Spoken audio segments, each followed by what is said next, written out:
Estimado público asistente, nos complacemos en anunciar la segunda llamada. Segunda. Hola, hola. Muy buenos días, tardes, noches, madrugadas. Quien quiera que sea que se encuentre al otro lado escuchando. Queridos gatos locos, hoy toca una introducción brevísima, un cuento sucinto pero sustancioso y una sobremesa extensa, profunda y filosa. No se diga más y demos paso a este cuento que, como ya es costumbre, dedico a mi madre por leerme cuando era niño, a mi padre por regalarme aquella radiocasetera, al niño que fui por combatir el aburrimiento con tanta creatividad, al hombre que soy por tomar este sueño entre las manos y trabajar para tornarlo realidad, y por último, no por ello menos importante, a ti, quien quiera que seas y desde donde sea que me estés escuchando. Ha llegado la hora de correr el telón y de que empiece la función. Estimado público asistente, Damián Sastre presenta El Rey Hueco de John Connolly. Esta es tercera llamada. Tercera. Comenzamos.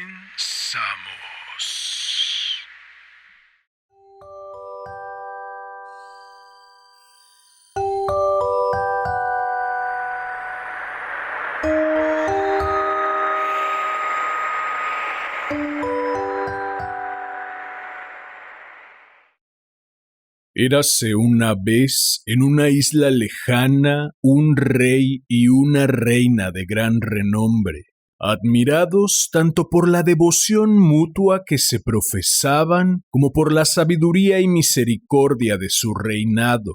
El rey era apuesto, la reina hermosa, y sólo la ausencia de hijos ensombrecía la perfección de su vida en común.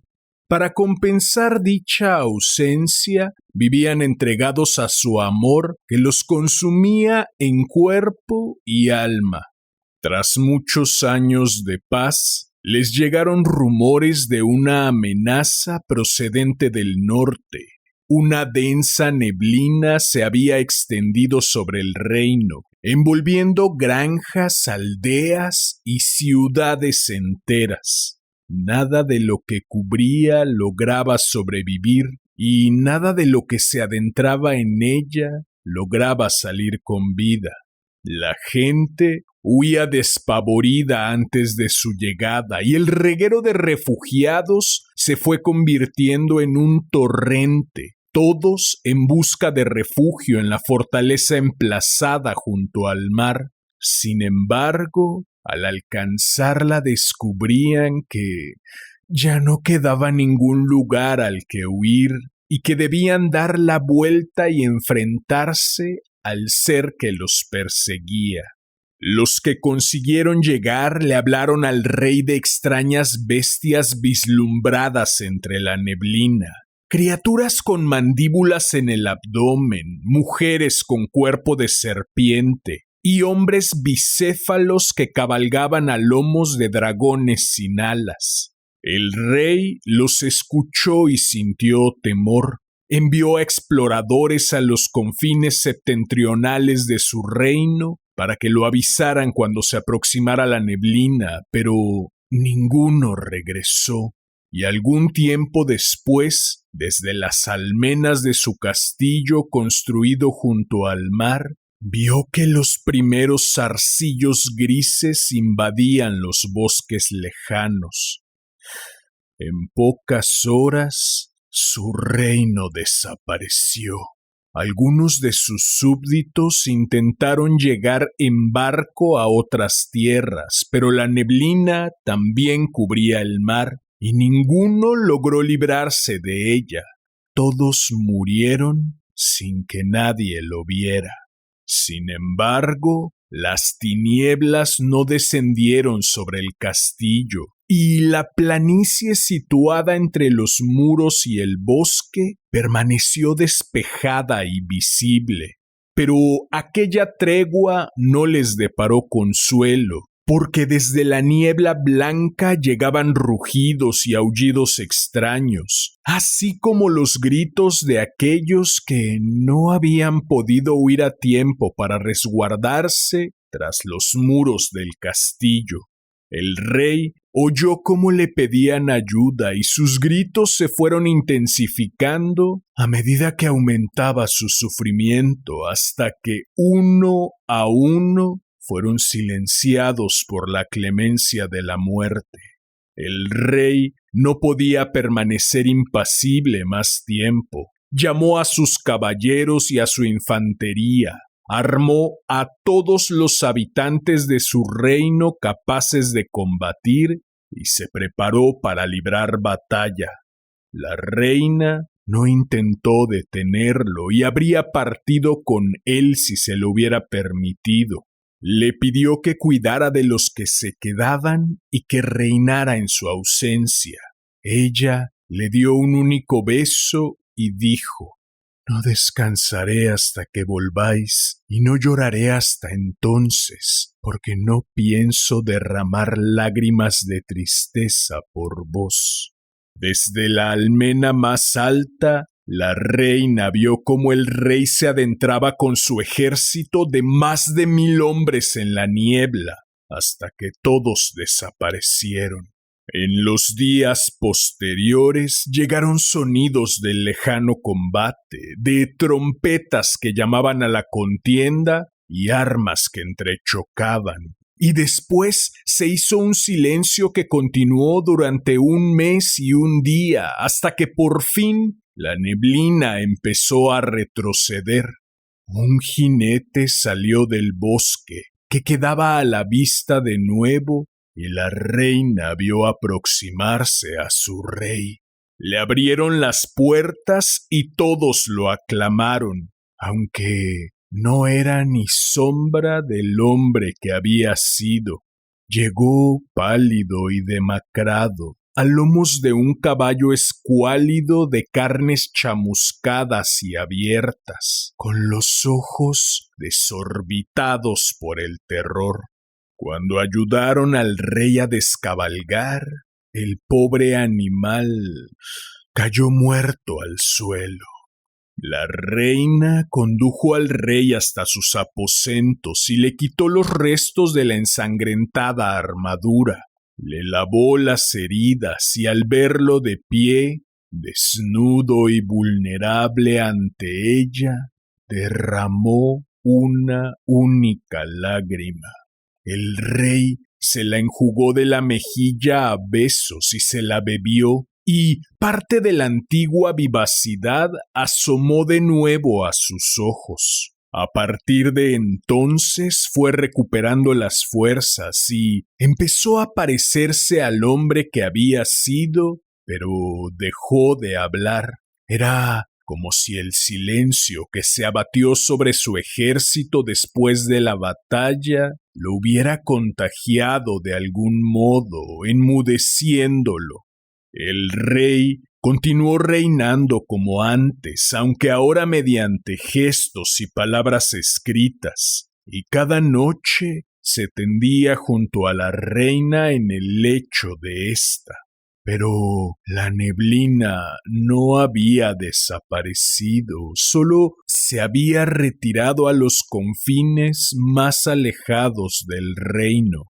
La reina sentía cómo le congelaba los huesos y la entreveía como una masa borrosa con el rabillo del ojo. Al cabo de 1 año de su retorno, el rey apareció en el patio de armas, montado en su mejor corcel y cubierto con su armadura. Cuando la reina le preguntó a dónde se dirigía, él señaló hacia el norte y ella supo que volvería a adentrarse en la niebla. Pero cuando le preguntó por qué partía, él se limitó a sacudir la cabeza y ella le dijo por segunda vez: No descansaré hasta que volváis y no lloraré hasta entonces, porque no pienso derramar lágrimas de tristeza por vos. Esta vez el rey volvió tras una sola noche, de nuevo delgado y envuelto en sombras, a lomos de un caballo enloquecido por lo que había tenido que soportar. Y la reina derramó una única lágrima y el rey se la enjugó a besos y volvió a recuperarse. Esto se repitió durante 9 años, cada año un viaje, cada año un retorno, cada año una lágrima. El reino volvió a prosperar y los mercaderes viajaban desde las tierras situadas más allá de la neblina, rodeando el gran bosque en el que ésta se había instalado y desde el que no llegaba ningún sonido, ni los pájaros lo atravesaban volando, ni los ciervos salían de sus confines. Y cualquiera lo bastante insensato para arriesgarse a explorarlo, no volvía a ser visto jamás. Pero el 10º año, la reina ya no pudo reprimir su curiosidad y ordenó a uno de sus cortesanos más leales y valientes que siguiera al rey y se enfrentara a la neblina. A fin de proteger a su cortesano, la reina le entregó el talismán más poderoso que poseía, un frasco con sangre del único hijo al que había dado a luz, una niña que nació muerta. Así pues, el cortesano siguió al rey, que en ningún momento volvió la vista atrás, y al cabo de un tiempo llegaron al bosque. El cortesano se atemorizó al ver la neblina que lo envolvía, pero amaba a su reina y no hubiera soportado regresar y tener que pasar por la vergüenza de decirle que se había rendido ante el primer obstáculo. El muro de niebla se abrió para permitir el paso al rey, pero volvió a cerrarse ante él. El cortesano abrió el frasco con la sangre de la niña muerta y se untó un poco en la frente. Luego le puso unas gotas a su caballo en la testuz, tal y como le había indicado la reina, y ambos se volvieron invisibles en el acto. Con la piel goteando sangre, hombre y bestia se adentraron en la neblina. Todos los árboles del bosque estaban muertos, con sus ramas desnudas y sus troncos grises parecían casi tan incorpóreos como la niebla.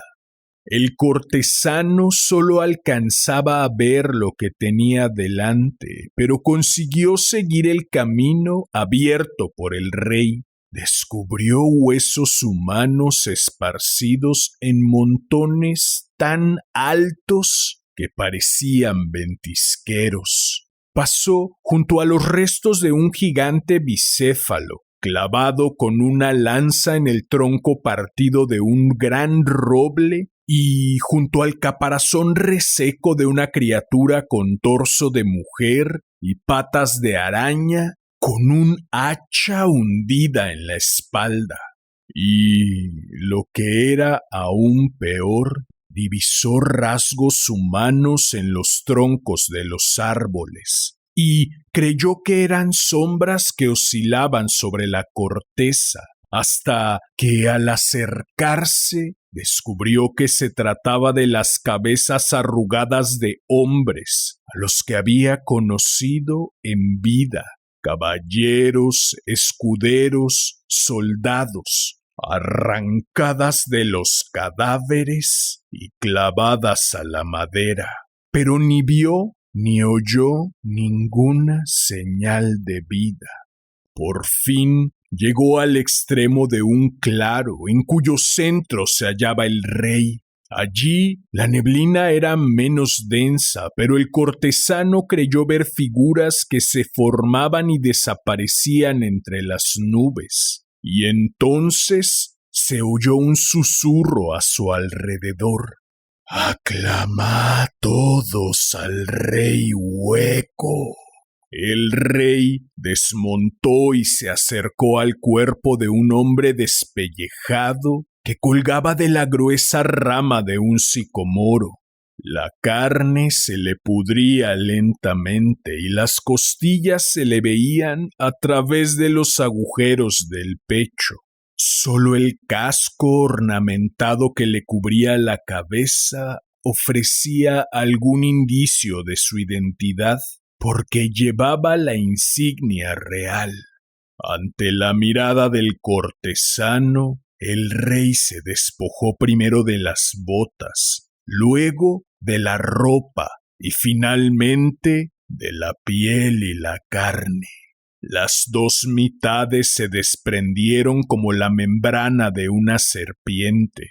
El que estaba en medio del claro ya no era el rey, sino un ser de cuerpo retorcido y espantoso, cráneo deforme y nariz más parecida al pico de un ave carroñera que a un órgano humano. Y pese a no haber visto nunca a aquella criatura, el cortesano conocía bien su nombre, porque todos los reinos habían oído hablar del hombre retorcido. Algunos afirmaban que era producto de la unión de un dios viejo y violento y una mujer, y que había matado a su madre en el parto, desgarrándole el útero al nacer. Otros decían que aquel no era su origen, sino que había comenzado a existir junto a la materia oscura del universo. Siempre había existido, susurraban, y siempre existiría. En realidad, lo único cierto sobre el hombre retorcido era el daño que ansiaba infligir a los seres vivos y el placer que sentía al atormentarlos. Su caballo empezó a espantarse y a relinchar, aterrorizado por la transformación, dado que todos los animales temen a los depredadores, y el hombre retorcido era el mayor depredador de todos. El caballo estaba atado a un árbol y no podía escapar, de modo que su terror aumentó. El hombre retorcido no le prestó atención, pero sus relinchos sirvieron para ocultar el nerviosismo de la montura del cortesano. Los ojos negros del hombre retorcido brillaron con toda la maldad del mundo mientras hacía una profunda reverencia ante el hombre colgado. «Su Majestad», dijo, «tenéis un aspecto muy apetecible». Y, tras pronunciar esta frase, arrancó una tira de carne del cuerpo putrefacto y se la metió a la boca. «Ojalá vuestro sabor fuera tan apetecible como vuestro aspecto», añadió, «y ojalá vuestra reina derramara más de una lágrima». Y mientras comía dijo lo siguiente: «Una lágrima a cambio de un año, un mordisco a cambio de una capa, carne a cambio de un muro y sangre a cambio de un foso. Todo para poseer a una bella reina. Todo para recomponer a un rey hueco». Engulló el último trozo de carne y un nuevo cuerpo comenzó a cobrar forma sobre el suyo. sangre y hueso, músculo, grasa y una capa de piel, hasta que por fin se pareció al rey. Entonces, exhausto por el esfuerzo, el hombre retorcido se desplomó y cayó en un sueño profundo. El cortesano no necesitó ver ni oír nada más. Dio media vuelta con su caballo y galopó veloz hacia el castillo.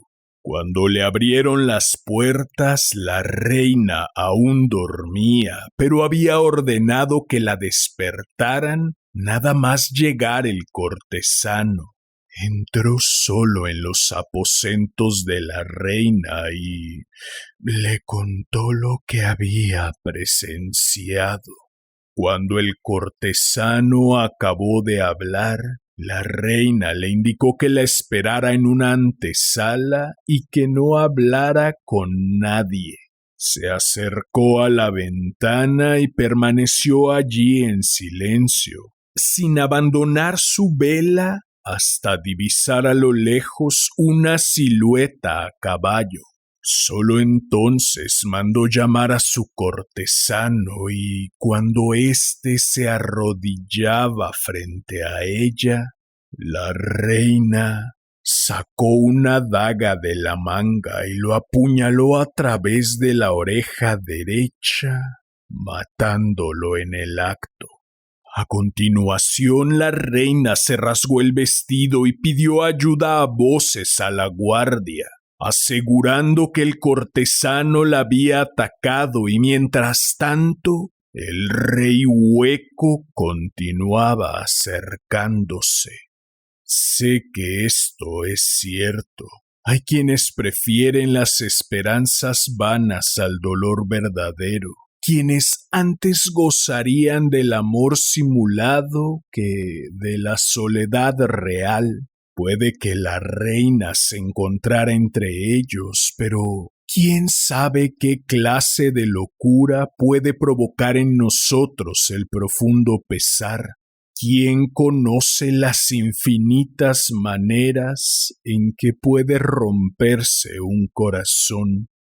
Cuando el rey hueco volvió a su lado, la reina lo tomó de la mano y lo condujo hasta su lecho.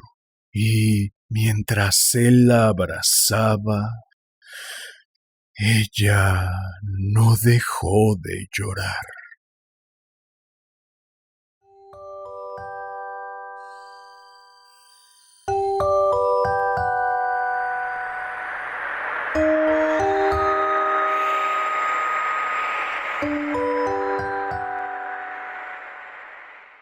Bien, pues eso fue El Rey Hueco de John Connolly. Espero que lo hayas disfrutado. Si fue así, agradecería enormemente que me ayudaras suscribiéndote, dejando un comentario, dando manita arriba, compartiendo, difundiendo. Vale. Amo este tipo de cuentos en que, tomando de pretexto la clásica estructura del Érase una vez, nos cuentan una historia sangrienta y terrible y nos invitan a reflexionar sobre la vida. Siguiendo la invitación, reflexionemos un poco.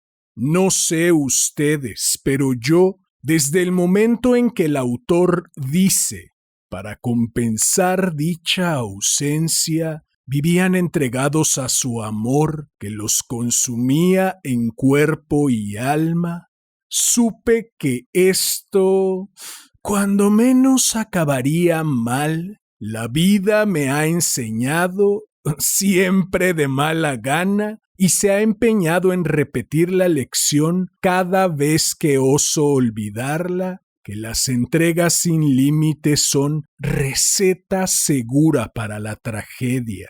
Simples matemáticas. Si tengo 5 manzanas y entrego esas 5 manzanas a otra persona, quien sea, ¿con qué diablos me alimento ahora? Del mismo modo, si entrego todo lo que soy en nombre de quien sea que no sea yo mismo, ¿quién se hará cargo del hueco resultante? Y la respuesta, cuando me he atrevido a formular esta pregunta a través de mi actuar, siempre ha sido nadie. Nadie es capaz de llenar el hueco que dejo en mí al entregarme por entero.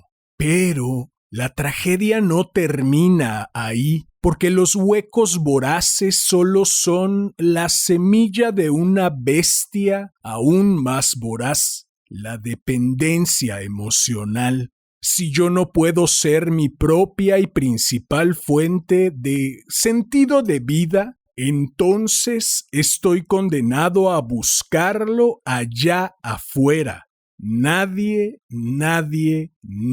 que caiga en el macabro juego de buscar su sentido de vida allá afuera será jamás una persona libre. Y, como dirían los tigres del norte, aunque la jaula sea de oro, no deja de ser prisión.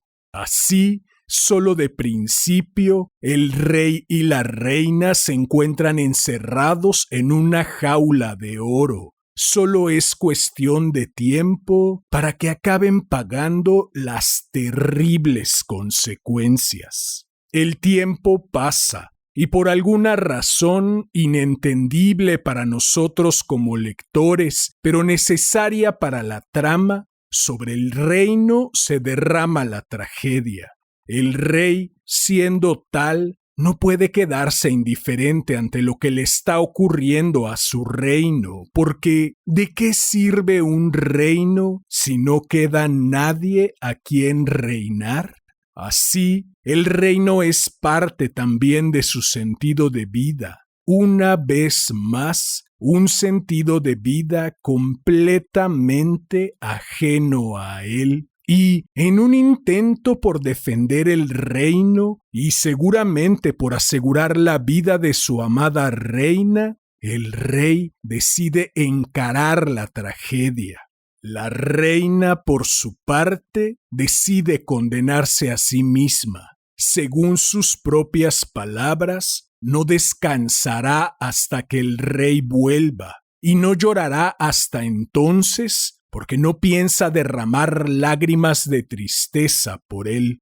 Al negar rotundamente la posibilidad de que el rey no vuelva, está atando todo su sentido de vida al regreso de él. No es de extrañar, entonces, que al verlo volver, aun siendo apenas una sombra, vuelva a volcar su existencia entera sobre él. No obstante, ella no lo sabe. Él no es él, sino una criatura que se alimenta de lágrimas. ¿Acaso hay algo más terrible que entregarse en cuerpo y alma a alguien? Sí que lo hay. Entregarse en cuerpo y alma a alguien cuyo sentido de vida es procurarse, por mera e inentendible necesidad, el sufrimiento ajeno. El rey hueco, aunque a estas alturas no sepamos que así se llama, vuelve cada año a adentrarse en la neblina. No solo porque necesita devorar los restos del rey auténtico para poder recomponerse, sino porque sabe que sólo así asegura que la reina a su vuelta le conceda una lágrima. Y así pasan 9 años. Entonces, la reina, seguramente deseosa de saber por qué su rey se obliga a pasar y a hacerla pasar por ese tormento anual, le pide a su más valiente y fiel cortesano que averigüe dicho por qué. El cortesano presencia el horror y, en un purísimo acto de amor hacia su reina, vuelve y le cuenta lo que ha visto. Lo hace deseando salvarla, No obstante, la vida también me lo ha enseñado. De nada sirve querer salvar a alguien que no desea ser salvado. Contrario a recibir la gratitud por el intento, el cortesano recibe la muerte. La reina mata al cortesano porque matándolo mata también el secreto. Pero creo yo, sobre todo, porque con ese asesinato está además firmando su renuncia de la realidad. El rey hueco vuelve. La reina sabe ahora que él no es él, sino una criatura grotesca y malvada. Lo natural en una persona mental y emocionalmente sana sería el inmediato rechazo. No obstante, según las propias palabras del autor, hay quienes prefieren las esperanzas vanas al dolor verdadero, quienes antes gozarían del amor simulado que de la soledad real.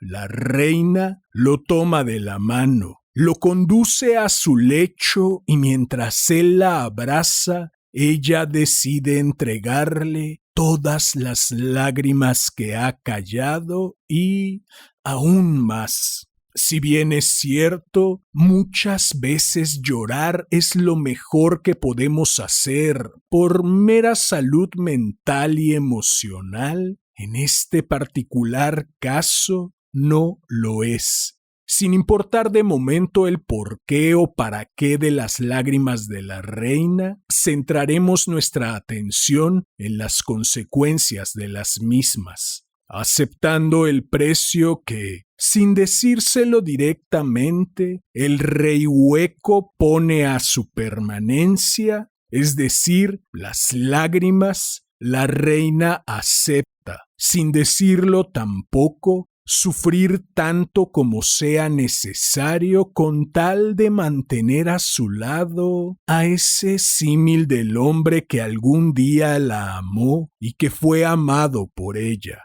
Los porqués o para qués de las lágrimas, además de los insinuados por el texto, los dejaré a análisis y elección de cada quien. Ya que el autor no da mayor pauta, no me atrevo a afirmar nada al respecto.